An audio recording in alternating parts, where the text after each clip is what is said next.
I feel like so many of the folks I collaborate and work with, myself included, are in this period of transition and Mhm. change and growth. And growth is scary, and transition is scary.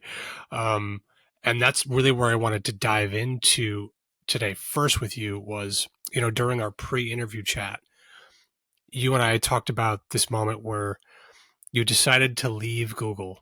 Mhm. And I remember distinctly what you said, which was you took a screenshot of how many stock options you were leaving behind. Yeah. And something that really was inspiring for me to hear this from you was you looked at that, um, and you were doing this because you were pursuing a passion, Mhm. and you had this crazy belief that there's this place of financial prosperity that will follow, that will come. Mhm. Um, will it come immediately? No. And I love my favorite part when you closed the statement was, will there be a moment when you're like, oh my gosh, I dropped a zero or two zeros off, or how many zeros in my compensation packet to Exactly. follow my dreams? Mhm. What, since that moment, Mhm. what were some of the big realizations you've had along this path up to this point? Yeah, so I was with Google for almost 2 decades, 19 years, Hmm. and I started Google in 2004. And the story of how I started it, we can talk about it later if you want, but it was just like completely bonkers. They had come to this place that I was working at a nonprofit. This particular nonprofit was taking their mission very seriously. So all employees were making zero profit. And Google came and they held a picnic and I think they felt remorse for the employees that were all inside. And they came in and they said, "Hey, do you guys want to eat lunch? There's food for all employees." So Yeah. it was a decision not based on this incredible tech company, but the food is awesome and the petting zoo that they had for the kids or the employees was awesome, so I applied, and it was an incredible ride. But the moment when I decided to leave, there was this full body answer. There's something more that you could be doing with this incredible insight that you've gained in this 20 years at this company, and you're not doing it by staying here and by playing safe. But what I've Mm. learned the past year and a half, I'll start with the toughest thing.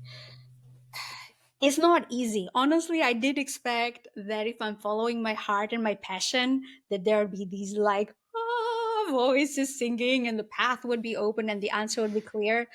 So that's the first thing. Just because Hmm. you're following your passion and you're doing what you think you should be doing and you are convinced that it's the right thing for humanity, for you, for your family, for your community, does not make it easy. You cannot skip the hustle or the hard work.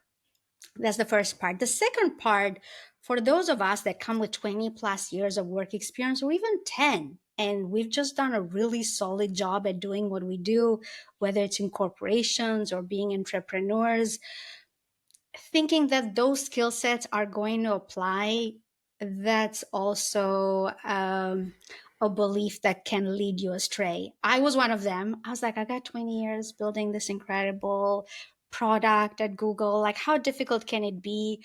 I've taken products to market. I do sales, I do marketing, but doing that with a brand of a corporation and doing that even if it's not a big corporation. And then all of a sudden it's you and you're the Hmm. brand and you kind of want to be like, don't look at me, look at my Starbucks cup. It's so pretty. Yeah. Look elsewhere. That's really difficult. But on the exciting part, I wake up on some Mondays and I'm like, oh crap, who am I? Who do I have to see today? And then it's like, you only see who you want to see. Yes. And that's just like, wow. And could I burn myself out? And we can talk about that. I definitely did well at Google. There's a high chance of that, but I'll probably be like, who done did this to me? And I'll be Yeah. like, you did. Because you were so Hmm. excited to build something beautiful. And then the most important thing, it's lonely being an entrepreneur and leaving Hmm. a corporation or a company where values really mattered. And I had so many incredible friends that I still have this community of ex Googlers and ex techies or the ex misfit that's trying to do great things in the world. it's lonely doing it by yourself. And I think there's power in building those micro communities, whether we're entrepreneurs, whether we're in tech, in business, in nonprofit, it can't be done alone. So those are a few of the high level ones the past year and a half. Well, I would like to share a direct quote with the listeners because this really resonated with me. Um, this is actually a recent quote on your LinkedIn page. And it was in the form of a question where you asked, do you know what it's like to be like the misfit, to be the outlier, to be the first? Mm-hmm. And when we spoke to prepare for this interview, the way you described it was for you, it was like being a courageous penguin Mm-hmm. and following the breadcrumbs in your journey. Mm-hmm. Um, and you mentioned that sometimes those penguins get eaten by sharks, and that's real. Yeah. Reflecting back on this stage of your journey where you decided to make that leap, was there ever a pivotal moment for you Mm-hmm. where you were metaphorically eaten by the sharks and things didn't work out? And if so, what was like one of the biggest lessons you took away from that moment? Yeah. Yeah. And I'm literally feeling that moment where it's like, oh dang, this hurts. And it was the moment where it was 2020, and I had been with Google at this point for maybe over 15 years. And I had this idea that if I were to be the chief of staff, chief operating officer in a large organization, and get to work with Sundar and get to work with senior leadership, that the answers would come. So to get this role, I went through over 100 different other jobs just internally that I was looking at, and maybe it was like 15 plus interviews internally just to convince them that I could do this role and be the chief of staff for an engineering organization at Google. And I don't fault them for questioning me. I had a degree in political science. I am not STEM at all, even though I've got an MBA. Like, not a tech person. So where I'm like, hey, interview me to be the chief of staff for an engineering org at Google. They're like, could we talk a little bit more about this? That being Yeah. said, with the experience that I had, I did convince them that I could do it. I had partnership experience, operations, leadership. So I get this role after so many interviews. Then COVID hits. COVID hits, Oh, and we have to start thinking about how can 3,000 plus employees go and work remotely and globally and still plan for I/O, Google's largest organization in 2020. We figured out we couldn't do it. Could we do it in 2021? So bringing all of those together, it was very difficult. I worked around the clock. My dad at the same time was also going through cancer successfully. He is a mm, survivor, and I really burned myself out.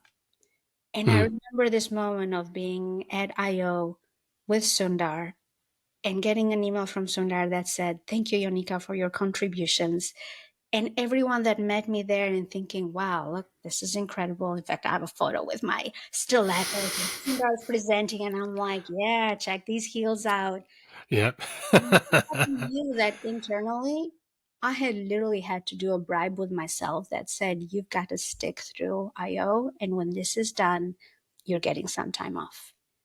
And that was one of the hardest things, realizing that just because you work really hard and you do a really good job, it doesn't mean that it is always the best thing for you. So that was my first encounter with burnout, and the first time that I had to realize you could be high achieving and everyone could think you're at the top of the mountain and you're just doing incredible, and inside you're just so burned out and wondering, Mm. I give myself the right to take a break? Am I allowed to say no thanks? And what does that break look like when you're the breadwinner and an enemy Oh, and the parent and all of those combined? So that was a big moment for me, yes. thank you. Honestly, thank you for sharing that because if you just reflecting on that, right, as a parent, the lens of decision making is so profound because there's more people involved in the equation. I'm really curious, how did you recenter and get grounded in the next chapter for Yeah. yourself when you had that realization? What came next? Well, first it was definitely some help with therapy and telling my family I know I've been supporting so many in Albania. Being the misfit was also a big sense of pride. I was the Yeah. first person hired from Albania for Google. I was able to support so many friends and family in Eastern Europe through that. So being able to say this decision is going to economically impact a lot more people in the extended circle that I support. Yeah. But I believe I have to do it because if I do it, then longer term, I'll be able to support a lot more, whether it's financially, through wealth, etc. I have to pause to reset in order to continue doing what I'm doing. But it really came when I have two kids and my youngest daughter, we were in the bathtub together. And there was a moment there I was really present with her. And she said, Mommy, where have you been? And Oh. I've been here. Like, I've been here. And she said, No, I just see you here right now. And that was the moment where I'm like, if I'm not here for my kids Mm, and I'm in this altruistic, I must do what I'm doing because of all these people depending on me, I'm there for no one. So mm, it was the first time that I decided I needed to take time off. And I went to the leader at the time and I said, I've got 2 months of vacation. I have never taken that entire time. IO has landed. It's done really well. I am taking that entire time off. And here's the plan of action for who supports me. And that was the first that I had taken that much time off in 2 decades worth of work. And it wasn't a question. And I know it's a privilege. Like others could say that and be told, we're going to be fired. I realized yeah. the privilege. But I knew that I had all the achievements that could speak for themselves. And I said, this is happening.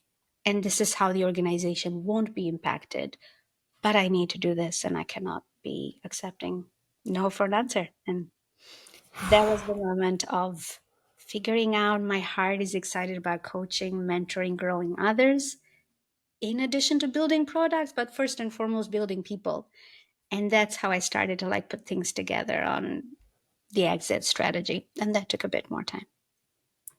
Well, it's amazing that the impact our kids can have because they're just like so honest. So And I'm like, it's just, it's such a gut wrenching moment. And just like, oh, we've been like together the entire time, day and night.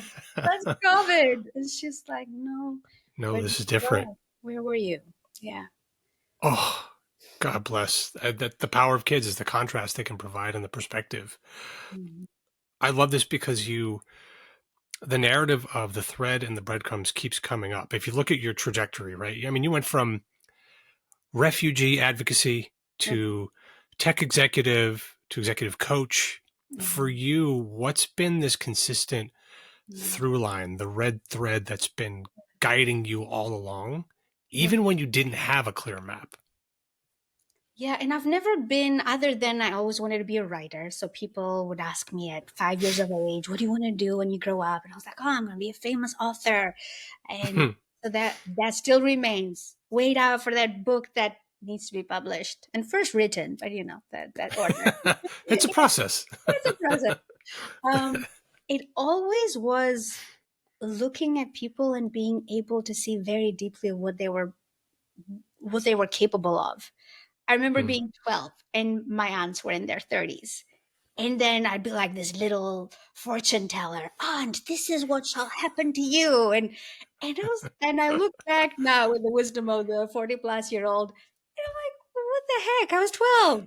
Why are they getting advice from me? But they would be like, what should I do with my work? And what do you think I should do with this partner? uh, I would not replicate that. I have a 12-year-old right now. I love her, but I would not necessarily take her advice in all things. Especially adult matters. But the red thread has been looking at anyone that I work with and seeing this essential, incredible, positive quality in them, and then getting them to see what I see in them so they can make those bold moves and be the Mm. courageous penguin. I mean, this is so relevant and so needed because if you look at your own journey, I'm sure some of the clients you work with, Hmm. everyone's internal conflict looks different. Yeah. And it's especially when you're in a leadership position or Mhm. you've established a professional identity for yourself that suddenly you Yes. may have to challenge that's something that's been so fundamental. Yeah. So Yeah. For Yes. you, Gosh. when you reflect back on that moment, whether it was taking the screenshot of the Google stock options, Mhm. and you knew you had to leave for something better. Mhm. Something you also shared with me is that you talked about this tension between, I guess I would describe it as fitting in versus standing out. Mhm. Mhm. How has navigating that kind of inner conflict shaped the way you now help others to show up more truthfully in their work and in their life? That's such an incredible question. For context, I'm bicultural, interfaith. My parents, one was of origin Greek Orthodox, another of origin Muslim, two different cultures, one Greek, one Albanian, the languages. So it started with that. When I would meet with one side of my mom, I would focus on dad's side. Then when with my dad's family, we'd speak Greek and we'd focus on that part. So fitting in and pointing out one side not fully was something that I learned to do at a very young age. And Mm, then I was in Tennessee for school. So coming from Europe to Tennessee to study, I focused on those values that were aligned, but not necessarily, and not necessarily bringing everything in. And then I'd go to Burning Man, and Burning Man would see one aspect of myself. Then I'd come to Google, and they'd see another aspect.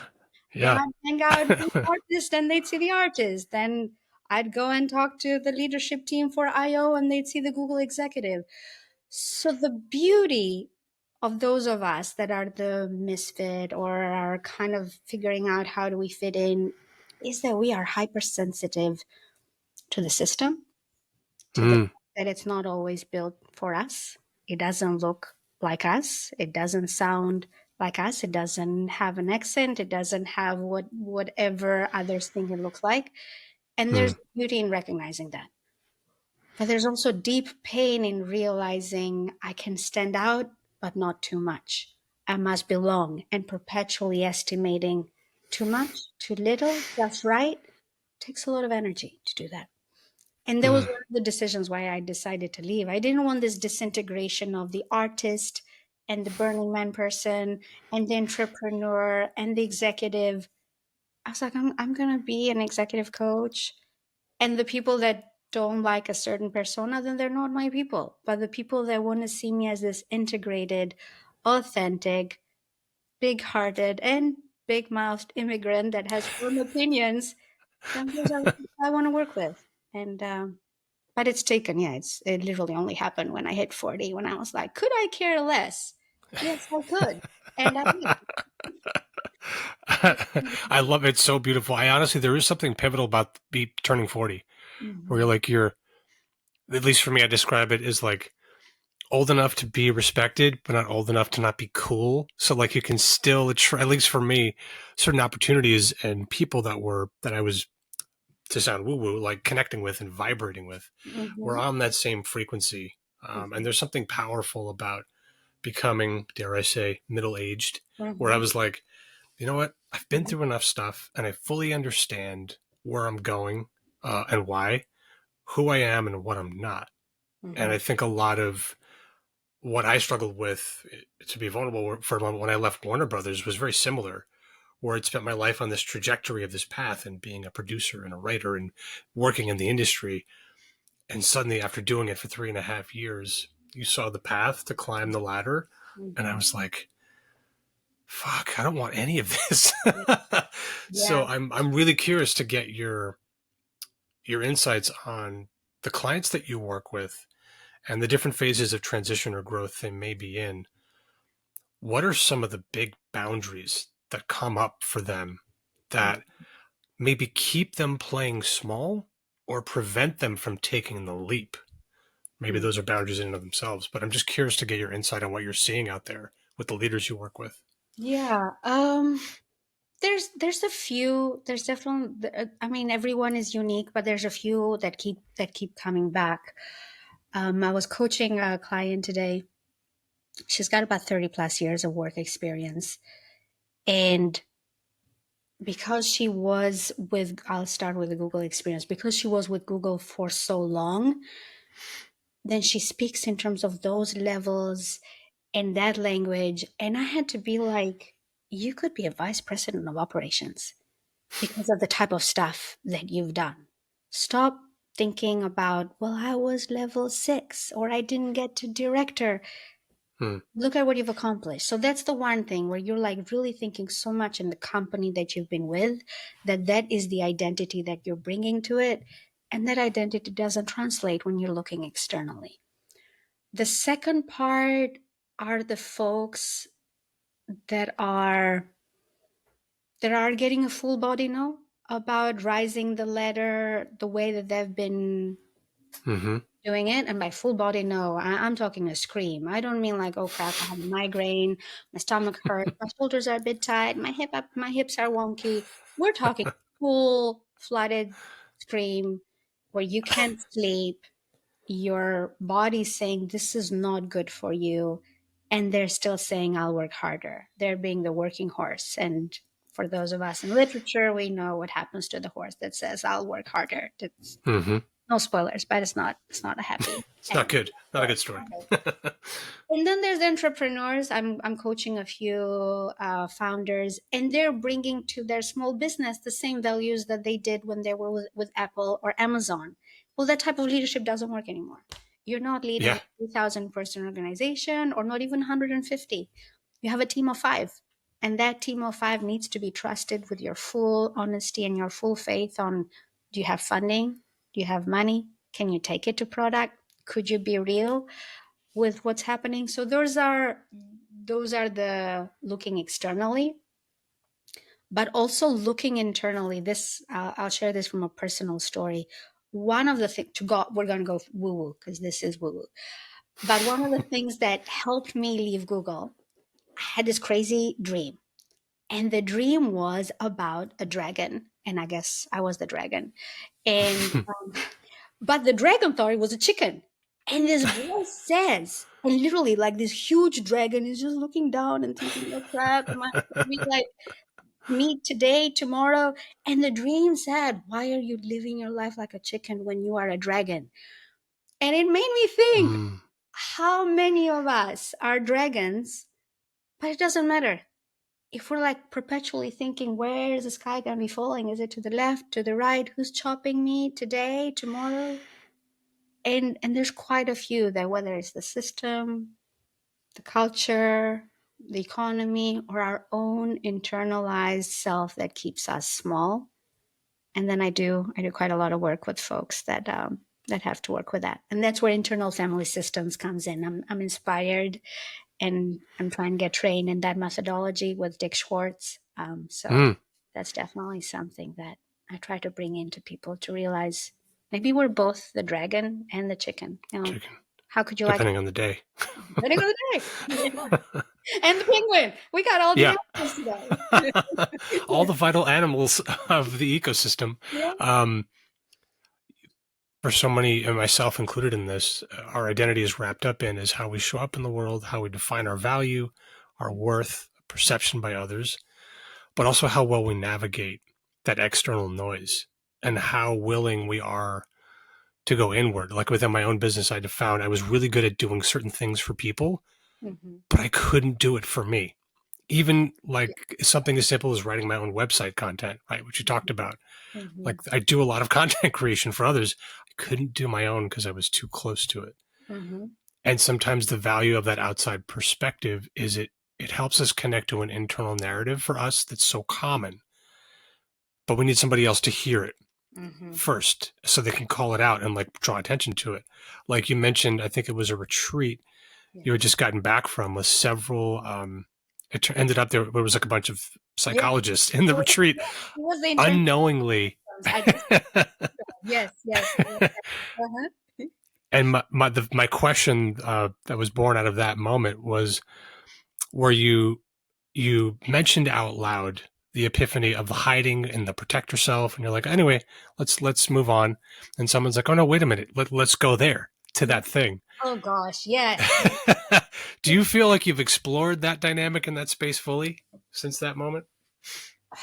I mean, I'll be honest, identity It's so difficult. And I actually do several workshops on how do you define an identity outside of work, or where work is definitely a big part of your identity, but it's not all we are. I'm a mom, I'm an immigrant, I was a simultaneous interpreter, I'm a hopefully aspiring writer, executive coach, ex-tech, still coaching in tech.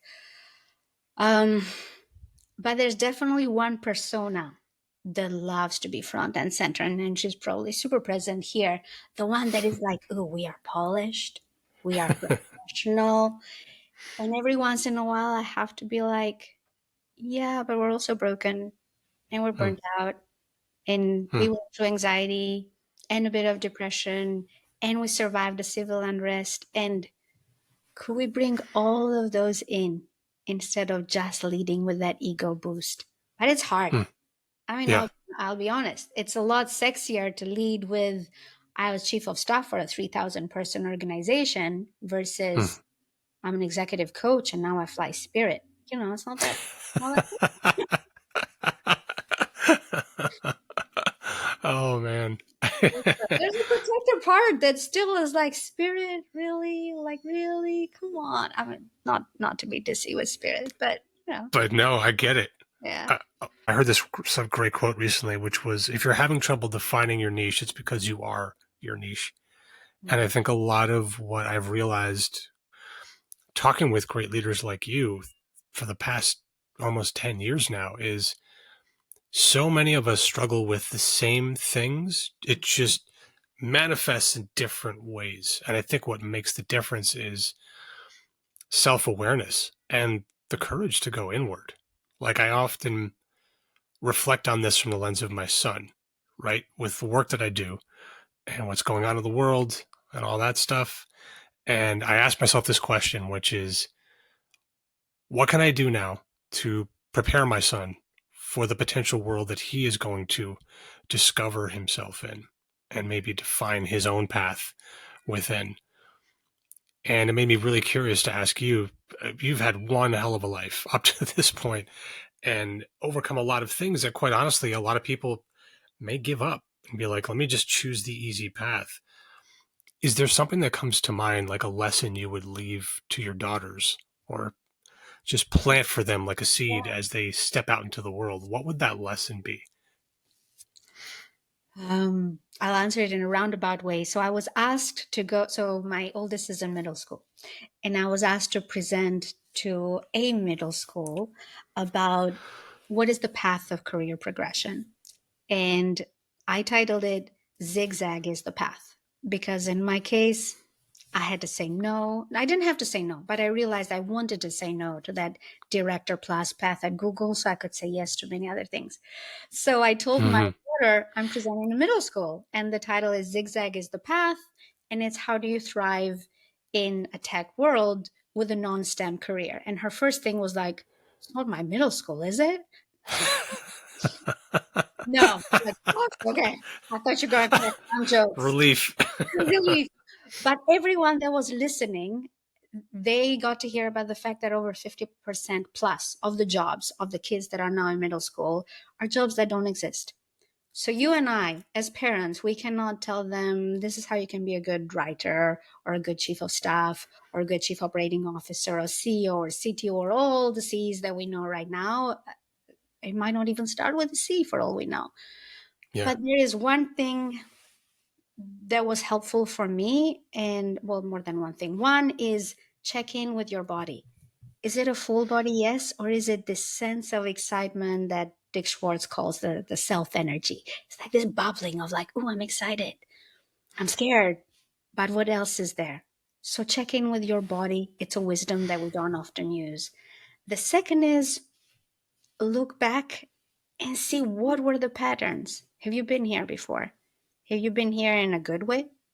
And you're like, yeah, I've been here in a good way. And it's not exactly the same, but there's something that I can learn from this and take it forward. Or I've been in this pattern before where I've been told you take on too much, you're dropping the balls, or you don't take on enough, or you're not leading the right way, or you're leading from the front, but you need to lead from the back. So is this pattern something that you've been here before? And who can support you? I cannot echo that enough. We cannot be operating without a community, without allies, without sponsors, without mentors, whether it's coaches or spiritual leaders. Who can support you in this if at a minimum to be your accountability body that says, you said you were not going to burn yourself out by building your own business, but you're working around the clock. And why are Hmm. you doing that? And for me, that was my husband saying that last week, being I thought we could have a lunch together every now and then. And realizing, okay, I've brought my workaholism back to here. But that would be a combo of look at the past, look at the future, and do that full body check-in. See who you can progress in this road in community and who with. And then what gets you excited? What's a full body yes? And what's a full body no? You'll know that full body no. It's like, oh hell no, you're not making me do this again today. You'll sense it in the body. And Hmm. if you still say, well, you got to do it because that's what adults do, suck it up, then realize it comes at a cost. Do you feel now as a parent going through this journey and having these bigger realizations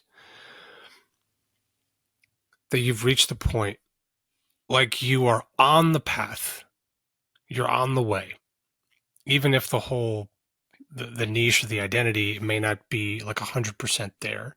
Mm-hmm. Do you feel like you're at the very least on the path, working with the people you want to work with, Mm-hmm. or there's more alignment to do? I would say definitely not there yet and not close to it yet. And I attended this conference for which I'm training to be an apprentice. It's called Coming Into Your Own, and it's specifically for women leaders on Hmm. how do they figure out coming into their own and their power. And I realized that this belief of I made however many zeros I've made as a leader at Google, and I must make that and more to prove, I realized I was holding that really tightly. And I Hmm. had this thought that came to me the other day that said, could you, yes, believe that we can do what is right for our families and follow our passion and still create financial prosperity and emotional prosperity? But could you release that? Because I've been holding it so tightly. And every day that goes past a year and a half, I start thinking this is a day closer when you now need to start getting another job in tech because you better start making Mm-hmm. money. So that's the first realization. You cannot hold even the beautiful dreams too tight. And then the second one, honestly, I thought, and I like have a rock here. Sometimes I think that there's answers hidden under a rock and that someone knows where that rock is and they're just not telling me. So like this, I think it's a young part that maybe believes that. And in talking to you and to other experienced coaches, I'm like, am I asking the right questions? Like, how do you make more money in this thing? And how? And it's not just Mm-hmm. money, of course. But I think I like to believe that at the end, we're giving ourselves permission to live lives that are authentic and to live lives that are of purpose and then make a difference in the world. I believe that when we do all of that, that financial prosperity and emotional prosperity will come. Will I be the person that proves or disproves that? I don't know.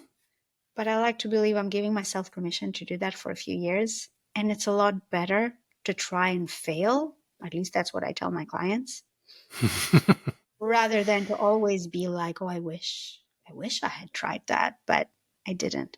For me, the freedom came when they offered this role for director and we were in this community that had paid for a full year for the most senior women at Google, 14 of us to be fast tracked to director.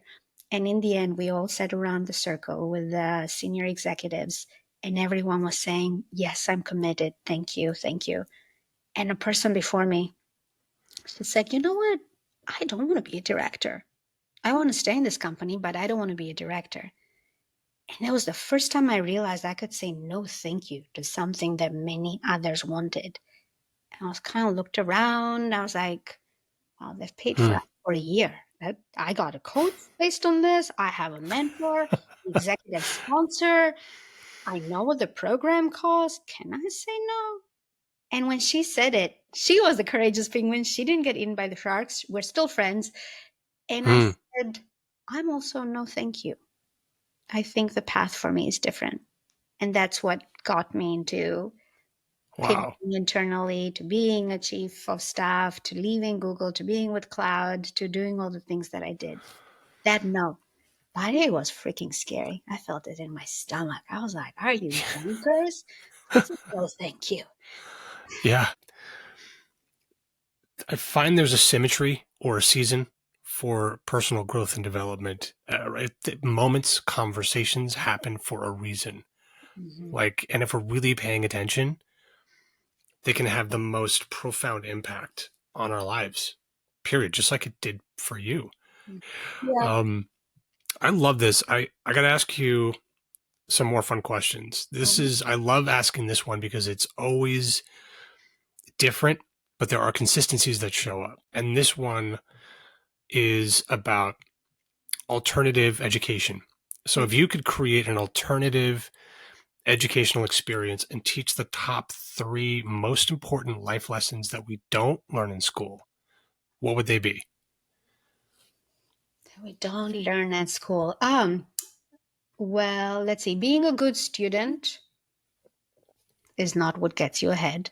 And I was that good student that got the straight A's, or in Albania and in Europe, it was a straight 10. So it was a zero, Mm-hmm. it was a 4 to 10 system. So I would definitely teach that being a good student is not necessarily all that gets you ahead. I would teach that meritocracy is not always the case that gets you ahead either. And being political or knowing how to influence in a good and kind way. I'm not talking the sleazy people that are like backstabbing and are saying I did the work, but you gotta know how to play the game, Mm-hmm. um, and how to do it well. And if we have time, I can talk about a story with one of my MBA professors teaching me the value of playing the game. So that'd be Oh, the second yes, we've one. got time. We're going to make time. And the third one, I find the higher up I got to be as a tech executive, there's a lot of young folks that are like going around acting like, can you be my mentor? Kind of like a duck asking like another animal, are you my Mm-hmm. mommy? It's not like that. You do need a mentor and you do need a sponsor, but it doesn't just happen like a random person that you're asking that question to. It Yeah. happens through getting to know that person through a relationship, and you could get to know them when you're grabbing coffee at the coffee shop downstairs. You could say hi by joining the office hours. But at the end of the day, it's about relationships and it's about connection.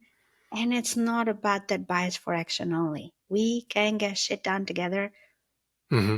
build that relationships first. And women are so prone to doing this. It just breaks my heart. They're always like, I'm a doer. I make things happen. My work speaks for itself. My manager supports me. My leader's got my back. I would question all of that. It would literally be maybe like a Burning Man style somewhere in Death Valley. We've got plenty Yeah. of water. I'm not setting up my own tent because I suck at doing that. So someone else is helping us out with that. And maybe a couple of hookahs too. Yeah, let's use that as well. And Yeah. it's like sitting around the fire and we're just being super real. And there's people around different stages. Some are C-level executives, some are entrepreneurs, some are writers, like a range of people from different paths. And we're all telling these younger folks, this is the skill of doing life in a way that you can tell yourself, well done, you. It is time Hmm. to go, and I don't mind leaving because I've done my best. So that would be my maybe a little bit of like, I don't know, Harry Potter magic kind of thing. If that would come through, if it was Hell yeah. yeah, that's such a good question. I love it. No, thank you. It's fun. I always like asking this question because, and if I ask the same question a year from now, it may be a totally different thing. So it really is a moment Yeah. in time of where you're at. We got to go back now to the story with your professor. So what happened there? So the story of my professor, I was for about 3 years. I've been with Google for about 3 years. I was hiding the fact that I was political science, the fact that my school was this small liberal arts college in Tennessee. Everyone else is like walking around like a badge of honor. I went to Duke and I went to Cornell and I went to Harvard. I went to Stanford. Where'd you go? And it was an awesome university. I love it and I adore it, but not many people had heard about it. So I'd say it's a top 10 Southern Liberal Arts College, Presbyterian in the South. Many disclaimers. And Yeah. so I really and I wanted that badge. And people were like, accounting and finance. Well, like political science and Spanish and maybe creative writing as a minor too. And so anyway, I feel like play small. Don't mention what you studied. Don't say liberal Hmm. arts. So the MBA was my I belong at Google. So I got an MBA while I was at Google at Santa Clara. And then when that finished, the professor asked all of us, we're all working full time, and the majority were thinking of changing jobs. And the professor said, how many of you are changing jobs? And I said, well, I'm not. I think my manager should know that I got an MBA and I'm a different person because I've spent 2 years, my time, my money. And he's like, yeah, no, it doesn't work that way. You got to change jobs or you got to fight really hard to convince them that you are now a different person. They still see you as the same person. And to that, I say, I don't play that game. And he looked at the classroom. It's like maybe 80 plus people there. And he said, hey, everyone heard what Jonika said? And yeah, everyone was like, yeah, yeah, heard her. Mhm.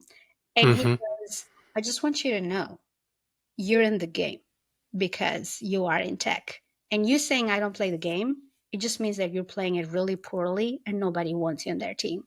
So reconsider. Wow. And I was like, okay, okay. That All right. I was like, okay, I will try to do and be better. And it was so true. If we are in business and we say I don't play the game, this is where you are. It's a game. Can we play it in a way that is authentic, that is kind, that is truthful?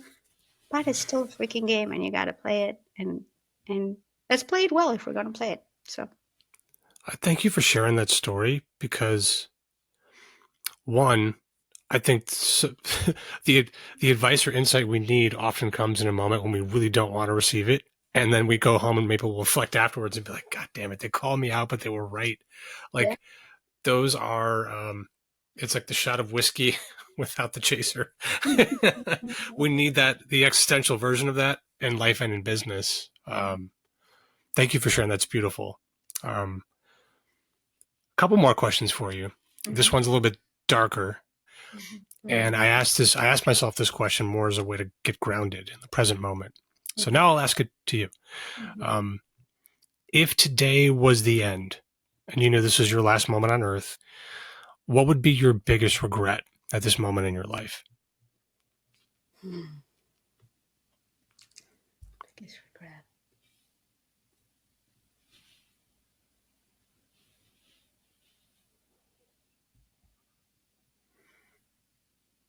I think sometimes maybe I got the energies a bit wrong. Meaning, if we think about energies like the lover and the warrior, I feel sometimes I brought a lot of lover energy at work with my teams that I led. And I was maybe momming them and being too soft at times. And then sometimes I bring too much of a warrior in my personal life of like, this is what we Hmm. gotta do, and by this date, and whether it is with my partner or with my kids, a bit more of a swap or an integration would probably be good. So my kids feel me less of the drill surgeon that is like, we're late. We're always late. That makes two of us. And more on the just be present right now. And again, the wisdom comes from I think my niece told me this. We were at Chick-fil-A. She's 8. And we're all eating, we're having fun. And I say, what do we want to do tomorrow? And she says, Teze, it means aunt in Albanian. She says, Teze, how about we just appreciate right now? We're all at Chick-fil-A Wow. together. I'm just like, come on, dang it, Oh. kids. I wish Wow. I could do that a bit more. I'm always like looking ahead, planning, architecting, big Hmm. launches, vacation. I wish I was more like right here, right now, and realized this moment is pretty incredible, and it's all we've got. Hmm. I love these moments when kids remind us to be present. I think we forgot about that. As we get older, we're just like, God, we're yeah, Run, run, run, run. Yes. keep going. Oh, I'm more of that horse than I want to be. But yeah, I'll work harder. I'll work faster. I'll work more. Yeah. well, in that same breath, what would be your most peaceful thought or realization that you've lived a good life? There has not been a single crazy idea that has come in my head that is legal. Disclaimer. Thanks for the disclaimer. that that I have not gone to, whether it's my husband or my kids, and I say, "Hey, let's just go. Let's just go on a road trip, and we'll like figure it out. Let's just drive from California to Florida and see what happens." And yeah, they're game. Or I don't know, let's go to the desert. Are you free 3 days from now? And my husband is equally crazy sometimes, so he's like, yeah, okay, let's who will take care of the kids? And then in-laws are activated and my parents are activated. So that's the one thing. There's not been a crazy thing like, yeah, just apply to be chief of staff in engineering. You have no clue what developers do or developer relations, but just go do it. And I've done it. Yeah, I followed the crazy. That first of all, I got to say that's the sign of a healthy relationship. The right kind of crazy aligned in two people. Like my son's fully aware that my wife and I are that kind of crazy. Like, wow. Notes on what not to do, Cole. For the most part. Well, final question. What does it mean to own your truth? To own your truth is to live life, even if that means embracing 150 complex and conflicting identities, and to realize that there's different parts of you, they want different things, and the beauty is in integrating those conflicts. Ain't no way, it's going to be cheesy, ain't no way that still moves this world a little bit better, one path at a time. So that, Hmm. I think that would be my integration of disparate identities with love and compassion. I have to say, I love our conversation coming into my life at this time Okay. because I've been on this path of for me it's been the year of regeneration by fire literally. Yeah. um so much of the questions I asked you were obviously selfishly for my own reasons, but also because it's a relevant conversation, based on our pre-interview chat. And I realized for me, what I've learned at this point is the path I'm on is accepting that I believe through entrepreneurship, we will change the world because the world needs more leaders and people have the courage to honor their gifts. And I think this is what's great about the work that you do and the path you've chosen is you're helping other leaders do the same. So we need more of this. So thank you for the work. Yeah, And you're so welcome. I want to say something in what you just shared brought me a thought. When I was amidst my burnout, I had this moment of what if the fire doesn't burn? What if the fire doesn't burn? Because it's a freaking fire and it hurts. yeah, And what came out of that was actually this product offering that there was for many, but also a sense of a community. And I started telling people, we are not burnt out, we are fire forged.